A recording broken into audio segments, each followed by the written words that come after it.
सबसे पहले तो आप सभी लोगों को 15 अगस्त की हार्दिक शुभकामनाएं। इसी दिन को स्वतंत्रता दिवस के नाम से भी जाना जाता है क्योंकि इसी दिन हमारा देश अंग्रेजों से आजाद हुआ था। अंग्रेजों ने हमारे ऊपर बहुत ही ज्यादा अत्याचार किए थे और आज ही के दिन हमें उनसे आजादी मिली थी। इसीलिए हम आज का दिन बहुत ही अच्छे तरीके से, बहुत ही प्यारे तरीके से मनाते हैं। और हमारे देश के हर प्रधानमंत्री आज के दिन लाल किले पर चढ़ करके एक भाषण देते हैं जिसके कुछ ना कुछ मायने होते हैं। और आज ही वो भाषण नरेंद्र दामोदर दास मोदी जी ने दिया है। और क्या है उस भाषण की खास बातें और उस भाषण से आज के समय में हमें क्या सीखने को मिलेगा और क्या क्या इसमें अनाउंसमेंट की गई है प्रधानमंत्री मोदी के द्वारा, और आने वाले समय में भारत में क्या क्या बदलाव होने वाले हैं, समझते हैं इस वीडियो में।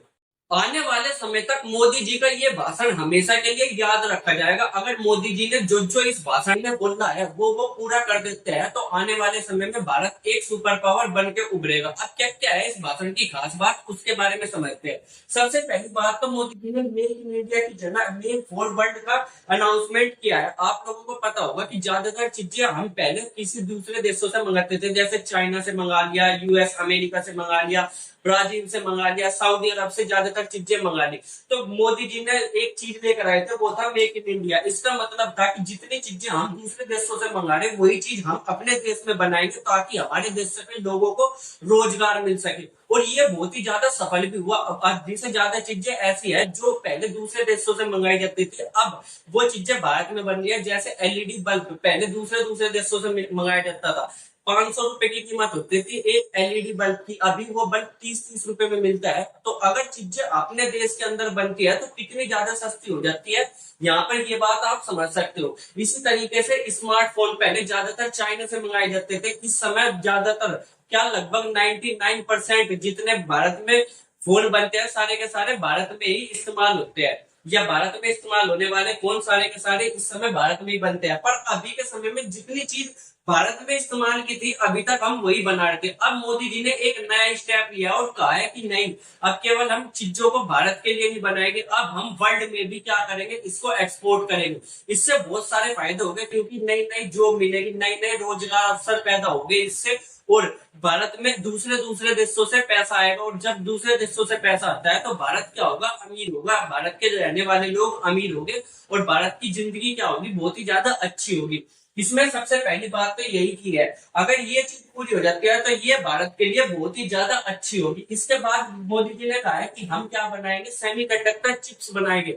अब इस साल के अंत तक सेमीकंडक्टर चिप बनानी शुरू कर देगा भारत। अब ये क्या सेमीकंडक्टर चिप क्या चीज है, देखो ये क्या होती है, ये कंप्यूटर जैसे जो आप ये देख रहे हो इसको बोलते हैं सेमीकंडक्टर चिप। ज्यादातर जितनी भी चीज इलेक्ट्रिक से चलती है उनमें सारी में ही इस्तेमाल होती है। जैसे कार हो गई सेमीकंडक्टर चिप से चलेगा, कंप्यूटर हो गए सेमीकंडक्टर चिप से चलेगा, या कोई भी चीज जो इलेक्ट्रिक है वो उसमें क्या हो गई, इसकी बहुत ज्यादा जरूरत होती है। और आज के समय में एआई का जमाना है, आप लोगों को पता ही होगा कि एआई जो है विश्व को लगातार बढ़ता जा रहा है, बदलता जा रहा है। और आने वाले समय में रोबोटों का जमाना होगा, रोबोट ही रोबोट आपको दिखेंगे। और रोबोट किससे चलेंगे, वो चिप से चलेंगे। जिस देश के पास भी ज्यादा से ज्यादा सेमीकंडक्टर चिप होगी वही देश आने वाले समय में तरक्की कर पाएगा। अभी के समय में सेमीकंडक्टर चिप की इतनी डिमांड है कि एक जो कार है, अगर आप कार कोई नई कार खरीदना चाहते हो तो 2-2 3-3 साल पहले से उसका ऑर्डर देना पड़ता है कार के लिए, क्योंकि सेमीकंडक्टर चिप की वर्ल्ड वाइड पूरे विश्व में बहुत ही ज्यादा कमी है। और भारत इस फील्ड में उतरने वाला है, क्योंकि अगर भारत को दिख गया कि इस फील्ड का जो मार्केट है वो बहुत ही ज्यादा बड़ा है, लगभग $1 ट्रिलियन का मार्केट है। अगर भारत की पूरी जीडीपी की बात करें तो वो केवल $4 ट्रिलियन है। और इसका अकेला केवल सेमीकंडक्टर का मार्केट क्या है, $1 ट्रिलियन है। अगर भारत इसमें कूदता है तो भारत की जनता धड़ाधड़ धड़ाधड़ धड़ाधड़ सेमीकंडक्टर चिप बनाएगी और पूरे विश्व में क्या होगा, सेमीकंडक्टर को भारत ही एक्सपोर्ट करेगा और भारत के अंदर बहुत सारा पैसा आएगा। तो इसी वजह से क्या हुआ है, मोदी जी ने इस पर विशेष ध्यान दिया है और कहा है कि इस साल के अंत तक सेमीकंडक्टर चिप भारत बनाने लग जाएगा। इसके अलावा इन्होंने क्या कहा है कि हम इलेक्ट्रॉनिक व्हीकल ज्यादातर क्या हो गए, इलेक्ट्रॉनिक व्हीकल को चलाने के लिए अब बहुत ही ज्यादा काम करेंगे। अभी तक जितनी भी गाड़ी देखते हो सारी की सारी डीजल या पेट्रोल से चलती है, जो कि डीजल और पेट्रोल किसी दूसरे देश से आता है। यानी कि भारत का सारा पैसा सऊदी अरब, इराक, ईरान, रशिया ऐसे ऐसे देशों में चला जाता है। पर अगर भारत में इलेक्ट्रॉनिक व्हीकल चलाने की बात हो रही है तो यानी कि भारत में क्या होगा, बिजली से चलने वाली गाड़ी होगी, यानी कि हमें तेल नहीं खरीदना पड़ेगा। और भारत में मोदी जी लगातार बढ़िया पे बढ़िया काम कर रहे हैं। जैसे कि आपने देखा होगा, अब तक का सारी की सारी ट्रेन लगभग 3 4 5 साल पहले तक डीजल से चलती थी, धुआं छोड़ती थी, चिक चिक चिक चिक चिक चिक। अब सारी की सारी ट्रेन क्या हो गई, इलेक्ट्रिक हो गई। सारी की सारी लगभग 100% ट्रेन क्या हो गई है, अब इलेक्ट्रिक हो गई है भारत में। यानी कि सारी ट्रेन बिजली से चलती है, उससे बिजली की खपत भी कम होती है और पर्यावरण भी बहुत ज्यादा दूषित नहीं होता है। इसलिए अब चाह रहे हैं ट्रेन के बाद सारी की सारी गाड़ी भी क्या हो जाए, इलेक्ट्रिक हो जाए। और इसके लिए अब सरकार काम करने वाली है। ये देखो, ये क्या है, शादी में उड़ने वाला ड्रोन है। ज्यादातर ये ड्रोन चाइना से मंगाए जाते थे। भारत के पास केवल एक चीज की कमी है, वो है टेक्नोलॉजी की। अगर भारत की सरकार, मोदी जी केवल टेक्नोलॉजी लेकर के देश में आ जाए, तो फिर तो प्रोडक्शन पे प्रोडक्शन, प्रोडक्शन पे प्रोडक्शन भारत जनता कर सकती है, क्योंकि उनके पास कैपेसिटी है। पर उनके पास टेक्नोलॉजी नहीं है। अब कह रहे हैं कि ये जो ड्रोन बनाने वाली टेक्नोलॉजी है, इलेक्ट्रॉनिक व्हीकल बनाने वाली टेक्नोलॉजी है, ये सारी टेक्नोलॉजी हम अपने देश के अंदर ही बनाएंगे मोदी जी। और इस पर लगातार जल्दी से जल्दी काम किया जाएगा, क्योंकि जो भी देश टेक्नोलॉजी में ज्यादा आगे होगा, टेक्नोलॉजी का सिंपल मतलब है कि ये ड्रोन बना तो सब देंगे, पर ये ड्रोन बनेगा किस तरीके से, इसमें कौन कौन से पुर्जे लगेंगे, किस तरीके से पुर्जे लगेंगे, इसका रिमोट सेंसर किस तरीके से काम करेगा, ये चीजें भारत के पास नहीं है। इसी को ही बोलते हैं टेक्नोलॉजी। अब अगर ये चीजें पता लग जाए कि ये ससुरा ड्रोन बनेगा कैसे, तो भारत का एक बच्चा भी इस ड्रोन को क्या कर देगा, तैयार कर देगा। क्योंकि भारत जुगाड़ू आदमी है। भारत जैसा देश क्या करता है, पूरे विश्व में जुगाड़ पर चलता है। ठीक है। अब इसके बाद क्या करा है, इसके बाद जो मोदी जी ने अपने भाषण में कहा है, वो है एयर डिफेंस सिस्टम में, जिसको बोलते हैं सुदर्शन चक्र। ये कहा है 2035 तक हम सुदर्शन चक्र को बहुत ही ज्यादा मजबूत कर देंगे। अब ये सुदर्शन चक्र क्या है, देखो ज्यादातर हमारी लड़ाई किससे है, चाइना के साथ है और पाकिस्तान के साथ है। और पाकिस्तान जैसा जाहिल देश है, एक नंबर का जाहिल देश है, वो कभी भी क्या कर देता है, अटैक कर देता है मिसाइल से। फिर वो ये नहीं देखता कि आम आदमियों पर गिर रही है मिसाइल या मिलिट्री पे गिर रही है मिसाइल। तो उसकी मिसाइलों से बचने के लिए भारत ने क्या करा है, एयर डिफेंस सिस्टम को और ज्यादा मजबूत करने की तैयारी कर ली है। अभी देखा होगा, भारत और पाकिस्तान के बीच में युद्ध जैसे हालात हो गए थे, तो भारत इधर से लगातार मिसाइल पे मिसाइल मार रहा था, पाकिस्तान उधर से मिसाइल पे मिसाइल मार रहा था। हालांकि भारत का जो एयर डिफेंस सिस्टम था, एयर डिफेंस सिस्टम का मतलब क्या होता है, देखो यहाँ पर जैसे ये कोई एक मिसाइल, ये क्या है, ये एक मिसाइल है और ये भारत है। अब ये मिसाइल भारत की तरफ बढ़ रही, अगर ये मिसाइल भारत के अंदर गिर गई तो बहुत ही बड़ा धमाका होगा। पर एयर डिफेंस सिस्टम क्या करता है, इस मिसाइल को क्या करेगा, ऊपर ही ऊपर क्या कर देगा, खत्म कर देगा। इस मिसाइल को ऊपर ही ऊपर खत्म कर देगा। इसी चीज को एयर डिफेंस सिस्टम कहते हैं।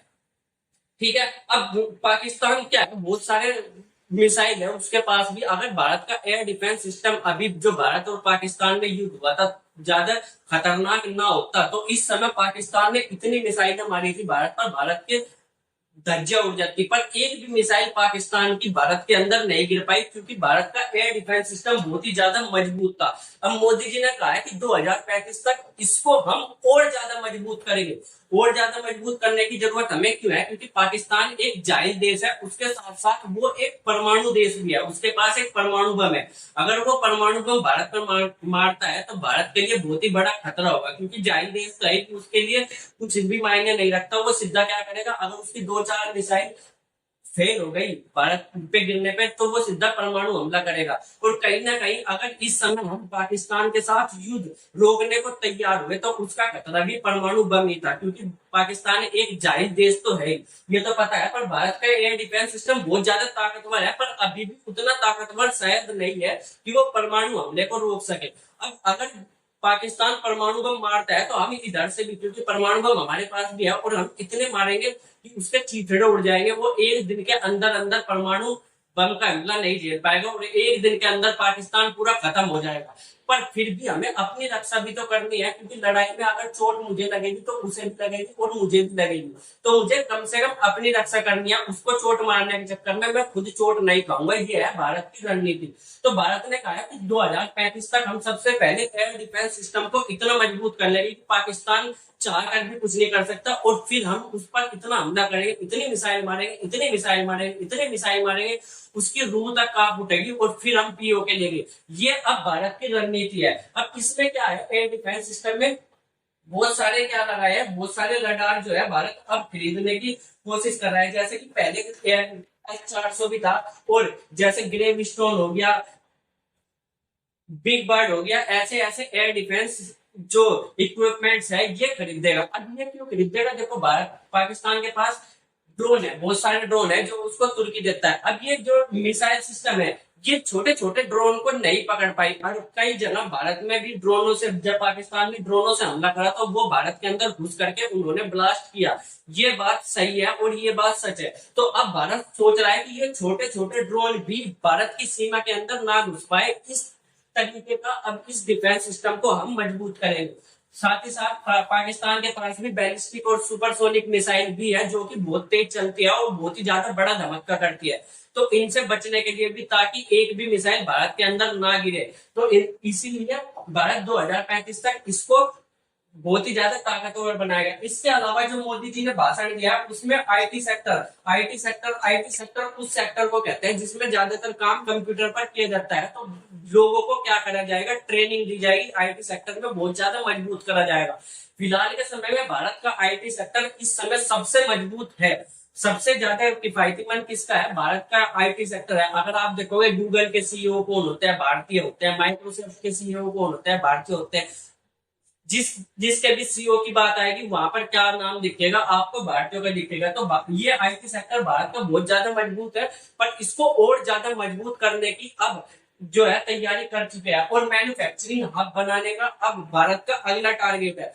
भारत की ज्यादातर चीजें कहाँ बनकर आती है? चाइना में बनकर आती है। क्यों? क्योंकि भारत के पास टेक्नोलॉजी नहीं है। और भारत सरकार क्या करने वाली है? टेक्नोलॉजी क्या करेगी? टेक्नोलॉजी भारत सरकार बनाएगी और फिर लोगों को वो टेक्नोलॉजी दे देगी ताकि मैन्युफैक्चरिंग हब बना सके भारत को। अब अगर आप ये देखोगे, देखो ये क्या है? एक बुद्धा है। ये इसमें देखो, ये नाड़ इसकी ऐसे हिलती रहती है, ऐसे। यहाँ पर अगर आप देखोगे तो नाड़ हिल रही है इसकी। अब ये हिल कैसे रही है? इसकी जो टेक्नोलॉजी है वो भारत के पास नहीं है। ये बुद्धे बुद्धे जैसी पूरा का पूरा स्ट्रक्चर तो भारत बना देगा, पर ये इसकी नाड़ कैसे हिलेगी? क्या इसमें टेक्नोलॉजी लग रही, क्या इसमें साइंस लग रही? ये भारत के पास नहीं है। इसीलिए ये चीज हमें कहाँ से मंगानी पड़ती है? चाइना से मंगानी पड़ती है। खैर, मुझे पता नहीं था कि ये चीज चाइना में बनी हुई है, नहीं तो मैं नहीं मंगाता इसको। पर फिलहाल इसको मंगा दिया मैं, और बाद में देखा कि ये चाइना में बनी हुई है। तो यहाँ पर ये क्या हो गया, मैन्युफैक्चरिंग सेक्टर में। और इसके साथ साथ भारत अब स्टार्टअप को भी क्या देने वाला है? मौका देने वाला है। स्टार्टअप का मतलब अपना खुद का बिजनेस शुरू करो। इसके लिए भारत सरकार अब लोन पे लोन लोगों को प्रोवाइड करने वाली है और इसके बारे में सोच रही है। इसके अलावा एक और अनाउंसमेंट की है कि अगर कोई बंदा अपनी पहली जॉब पकड़ता है तो उसको 15,000 रुपए का फर्स्ट जॉब बोनस सरकार देगी। इसके अलावा इस पर और भी ज्यादा बात की है कि 3.5 करोड़ रोजगार इस साल के अंदर अंदर सरकार प्रोवाइड करेगी। खैर, ये एक जुमला हो सकता है क्योंकि इतना आसान नहीं होगा 3.5 करोड़ रोजगार सरकार के लिए देना। तो मैं इस बात को मान सकता हूँ कि ये सरकार नहीं कर पाएगी, और ये सच में नहीं कर पाएगी सरकार। ये केवल एक फेंकने वाली बात है जो कि मोदी जी ने फ्लो में फेंक दी। पर इसके अलावा जो और ज्यादा बात है, जैसे ये भारत सरकार आराम से कर लेगी। एयर डिफेंस सिस्टम बना रही है, ये भारत सरकार 2035 तक बहुत आसानी से बना लेगी। इसके अलावा जो टेक्नोलॉजी हो गई ड्रोन की, ये भी भारत सरकार बना लेगी। और चिप जो हो गई, ये भी भारत सरकार बना लेगी, और इस पर काम लगातार भारत सरकार कर रही है। इसके अलावा जो जेट इंजन है, ये भी भारत में अब बनाने की तैयारी हो रही है। जेट इंजन मतलब बहुत बड़े बड़े रॉकेट होते हैं ना, तो उसके जो इंजन बनते हैं वो ज्यादातर भारत दूसरे देशों से मंगाता है, जैसे कि रसिया हो गया, अमेरिका हो गया। अब ये भी भारत अपने देश के अंदर ही बना रहा है, और अगर भारत इसको अच्छी तरीके से बना लेता है तो भारत बहुत सारे हथियार को, अपने जो हथियार है वो दूसरे देशों को भी बेच सकता है। जैसे ईरान को बेच दिया, इराक को बेच दिए। और हथियारों का व्यापार सबसे ज्यादा किफायतीमंद व्यापार होता है, क्योंकि हथियार बनाने में खर्चा नहीं आता, केवल टेक्नोलॉजी चाहिए, खर्चा उतना ज्यादा नहीं आता, और बिकते बहुत महंगे महंगे है ये ससुरे। अगर आप अमेरिका देखोगे तो अमेरिका सबसे ज्यादा सुपर पावर है। उसका कारण यही है कि उसके पास एक से एक खतरनाक खतरनाक हथियार है जो कि वो दूसरे देशों को बेचता है। और रसिया की तो पूरी इकोनॉमी किस पे चलती है? हथियार पर चलती है। अब आप लोग इस बारे में क्या सोचते हो? क्या मोदी जी ने जो अनाउंसमेंट की है वो अच्छे है या खराब है? कमेंट करके जरूर बताना। मिलेंगे अगली वीडियो में, तब तक के लिए बाय बाय।